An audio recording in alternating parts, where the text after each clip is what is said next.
Ayan, so mataas na siya.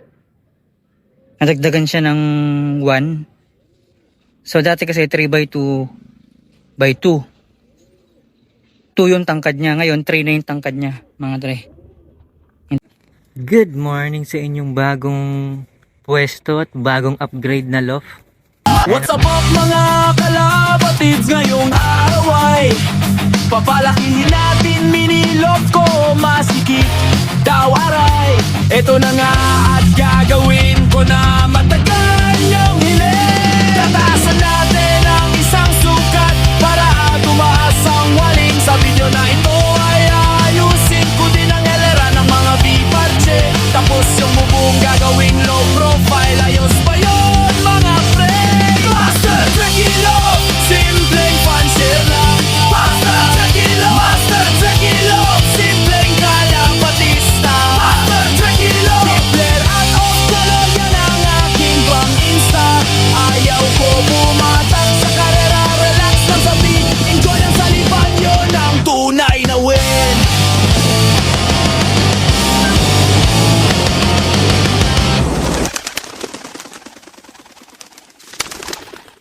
Yo, what is up mga dre? As you can see, yung ating mini loft ay nasa harap ng bahay mga dre.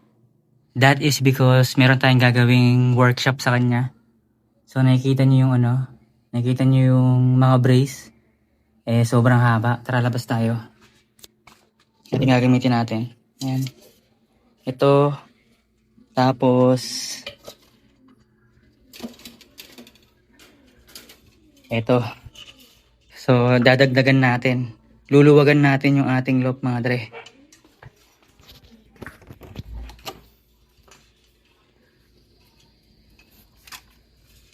So, yan mga dre.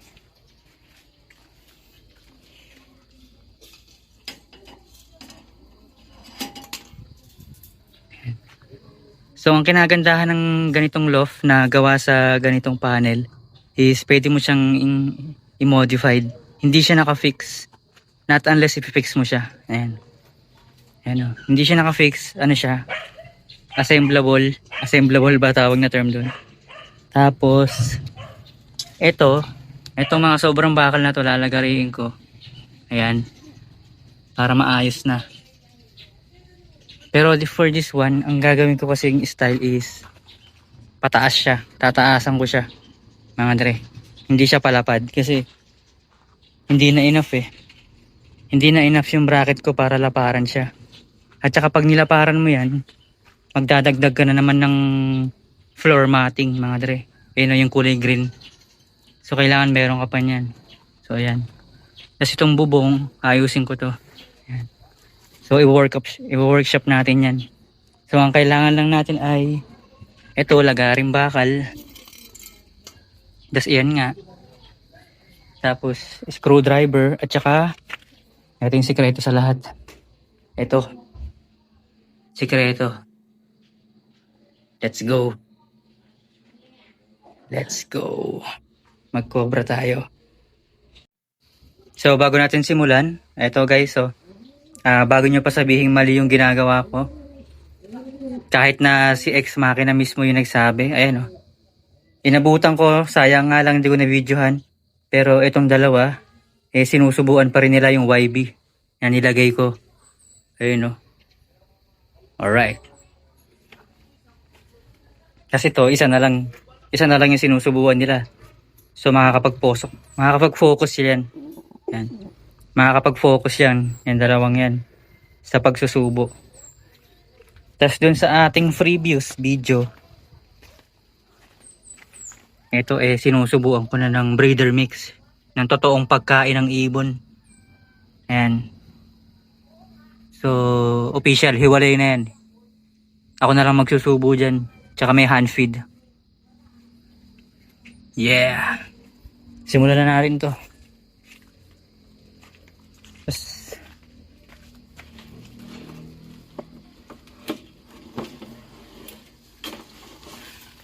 So ayan pandagdag mga tol. Ayan. So kung ano kasing gagawin dito? So baling gagawin ko rito, to tatanggalin ko to, tanggal to. Tanggal to. Tapos yung pintuan lalagay ko sa harap. Para pag doon nakapwesto, harap lang, harap. Tapos tataasan ko. Let's go! So yun guys, naputol na. Ayan o. Lagari ako ng lagari, akala ko nagre-record na eh. So ito guys, nakapagputol na ako ng dalawa. Ayan. Tapos naibaba ko na to. Ayan, tingnan nyo. Naibaba ko na. Tapos yun, naipantay ko na rin. Ayan. So dito naman tayo yan. Dito naman tayo yan next. Let's go!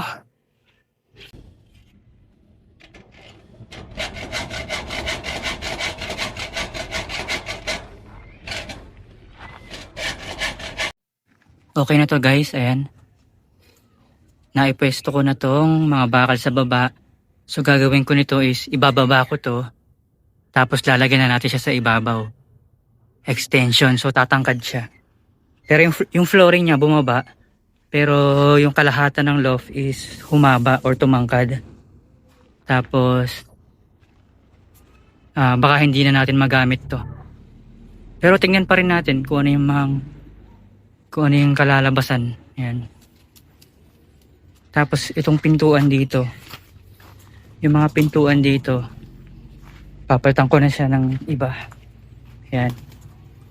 Ito rin tatanggalin natin. Mga cable tie lang naman yan eh. Yan. Tapos sa harapan na yung pintuan. Basta makikita nyo na lang. Let's go.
So ito na guys, ayan.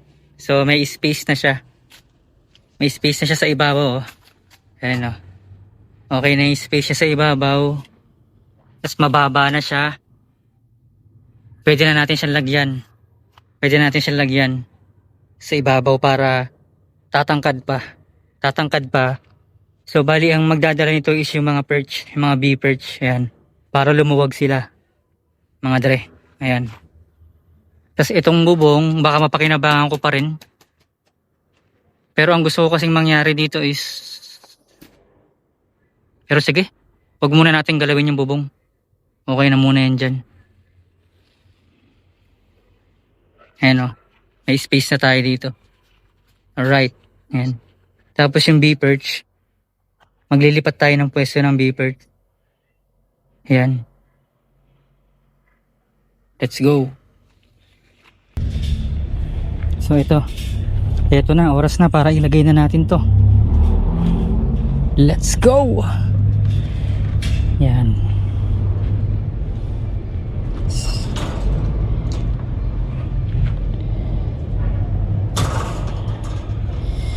Yan. So bale, ayusin na lang natin to. Tatanggalin natin yung nasa taas. At saka habang ginagawa natin yung kailangan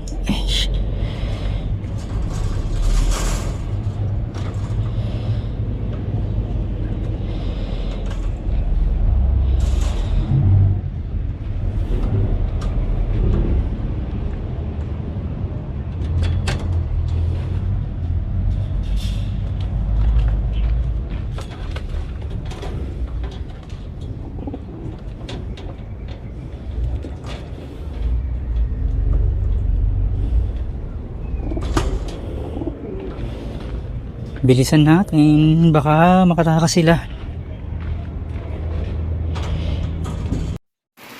Ayan na, umulan na ulit mga dre. So hindi ko pa na ibabalik.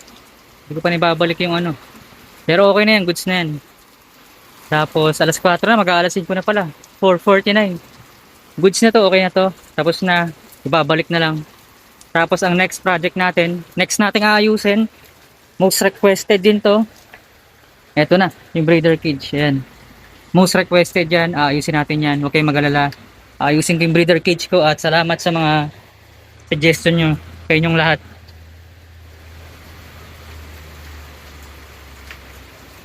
Ayan, buhay pa rin. Buhay pa rin yung YB guys. Sana subuan pa. Alright. Let's go. Umuulan na naman, oh. Binigyan lang tayo ng isang araw na maaraw. Or binigyan lang tayo ng ilang oras na may araw. Tapos yun, nagpaulan ulit mga dre. Ayan. So magliligpit muna ako dito ng mga hindi pwedeng mabasa at baka kalawangin. So ligpit na natin itong mga to. Tara na sa loob.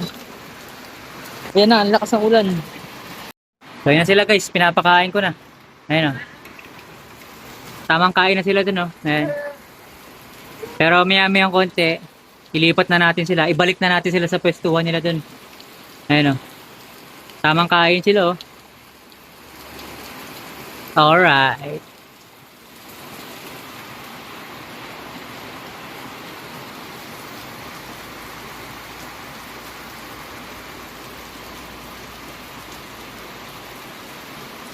The next day. Good morning sa inyong bagong pwesto at bagong upgrade na loft. Ayan ang mas matangkad. Kamusta naman ba kayo dyan? Ang ganda ng pwesto nyo kahapon ha. Lahat kayo naka B-perch. Ayan o. Ano halata bang tumangkad guys? Ayan o. So bago tayo magpakain may gagawin ako. Alright, so nandito na tayo sa ating breeder cage. Yan. Paluluwagin na natin yan. Kumalma lang kayo. Ikalma nyo yung itlog nyo. Paluluwagin na natin yan. Dahil assemblize naman tong ating breeder cage. So ganito yung gagawin natin ganap for today's video. So etong dalawa, wala na silang nililimliman. Ibabalik natin sila sa stock loft. Bahala na sila kung doon sila maglalambingan. Including this. And this. Ayan. Medyo lumuwag naman doon at saka tumangkad. At saka isang araw lang sila magi-stay doon mga dre. Tapos etong dalawa, total meron naman na tayong napapisa. So considered crossbreed na yun, bubuhayin na lang natin. At marami ako nakikita sa YouTube na nabubuhay naman kahit hinahandfeed sila ng isang tao or formula milk yung ginagamit kahit hindi na craft milk. So itong Serbian, ililipat ko siya dun. Yan. So bali magiging 3 sila. Diyan ko siya ililipat yung Serbian dahil hen yung Serbian na yan at dun sa loob ng microloft merong isang YB at merong isang Pakistani high flyer. So ipapag-getting to know each other ko silang dalawa nung Pakistani high flyer. At batcher naman sa akin yung parehong dalawa na yan. So baka pwede pang maging gabay. Baka pwede pang maging gabay yan ng YB natin mga dre. Tapos ito namang Oriental Frill. Baka ipamigay ko yan mga tol, mga dre. Ayan. Or pwede siyang manatili sa loft. Or kapag may kumonsyonada, comment na lang mga tol. Dyan sa Oriental Frill na lalaki mga dre. Alright. Let's go.